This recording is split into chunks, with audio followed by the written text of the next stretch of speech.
I'm Linda Elsegood, founder of the LDN Research Trust. It has been my honour to interview LDN researchers, prescribers, pharmacists and patients from around the world for many conditions. Thank you for joining us.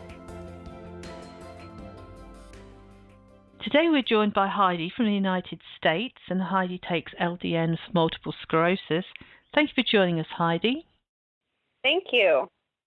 Could you tell us when you first noticed that there was something wrong with you? I noticed actually kind of in high school.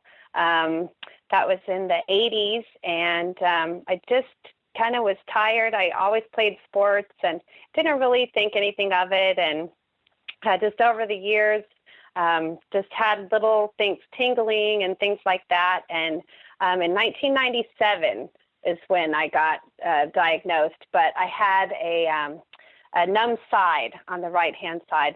We had just gotten married, my husband and I, and flew to California. His father had just passed away, and we flew to California, and it was the day of the funeral, and I woke up and stretched, and it was just completely numb, and just thought, oh, pinched nerve, and, you know, a couple days later went to the chiropractor, and both legs went numb, and he sent me to a neurologist. So they kind of found out right away, but I had a lot of lesions, so it was pretty bad.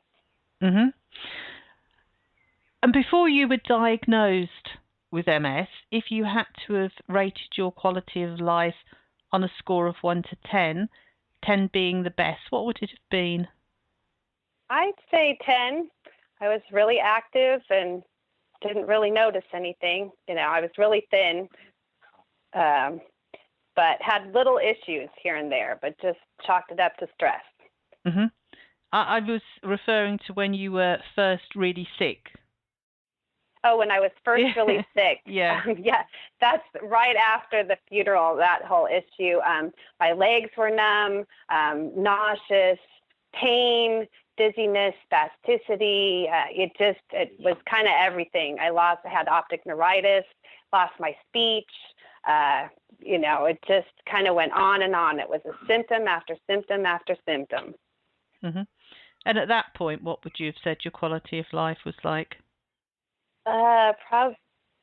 Probably around a 3, maybe a 3. I just didn't know what was happening, and then got the diagnosis. I mean, it happened very quickly. Got the diagnosis and was really thrown for a loop. So that was, 3, maybe 2. Yeah, it was not good. And it's a very scary place to be, isn't it? When it is, like you said, symptom after symptom comes and it all hits you, and you think, what's going to be next, don't you? Right. Yes. Yes. It was scary. It is very scary. So how long did it take before you heard about LDN? Actually, at first I didn't want to do anything at all. I thought I could control it with diet. I saw a naturopathic physician in Denver, and he really helped turn it around. Didn't help the progression, but helped my symptoms, what I was feeling. So I thought that, I can fight this. You know, I'm kind of bullheaded. So I didn't want to try anything because we wanted to have a baby, and the drugs weren't out for very long and didn't know. So I just kind of did alternative research, and it took quite a few years to find out about LDN. Doctors did not recommend it. I kind of found it by accident, just searching alternative treatments for MS on the internet after taking 4 years of Copaxone shots, and developed PVCs, premature ventricular contractions, that were really scaring me. So once I stopped that drug, I didn't have them anymore and went on LDN.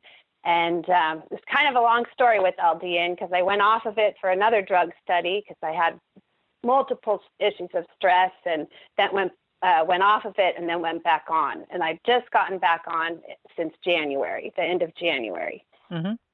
How long were you on it for initially? I think it was for 4 or 6 years, 4 to 6 years. My memory is not so great, Wow. but it was definitely, about that. After the Copaxone, I didn't have any new lesions with the LDN, and I thought it was working great. I felt fine. I was able to do activities, and I have a 14-year-old son, and we were able to do Kung Fu together. I got my 2nd-degree black belt, and then I had tons and tons of stress. My mother had a stroke, and my husband had health issues, and just kind of went downhill, and got on this drug study, T-Selna, and it was a vaccination, and it just increased everything. And then had an allergic reaction to Tysabri. My doctor threatened me to get on something else, and I really just said okay, and had an allergic reaction to that, and that really just did me in. I was in bedridden for 2 months and started LDN, and I am walking now. So a little bit with a walker, but it's been crazy. But LDN has really, really, really helped. So can't speak highly enough about that. So. Oh, that's amazing. Oh, what can I say? I know, a lot of info there. Sorry about that. That's fine. It is so good to hear that after having been on it for such a long time and stopping and going back on it again, and that it's helped you yet again get back on your feet, and hopefully in time you won't need the walker. But generally, how are you feeling these days? I feel much, much better. I mean, the allergic reaction just happened in November, so it was, I couldn't even walk to the kitchen. I couldn't do anything, and I was like paralyzed kind of. I just had so much spasticity, and my legs couldn't bend, and it's bad.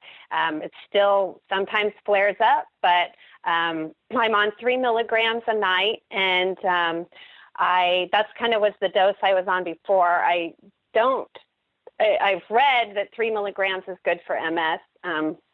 Maybe it's different now. I don't know. But I just said, okay, 3 milligrams, that's enough.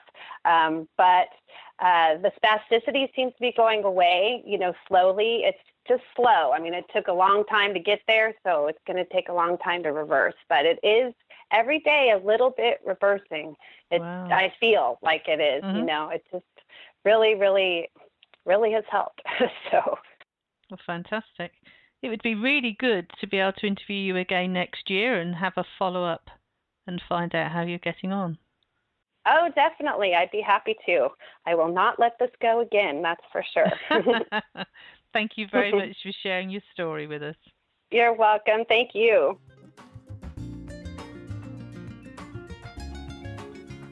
Do you have LDN experience to share?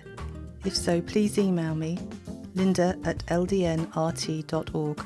I look forward to hearing from you.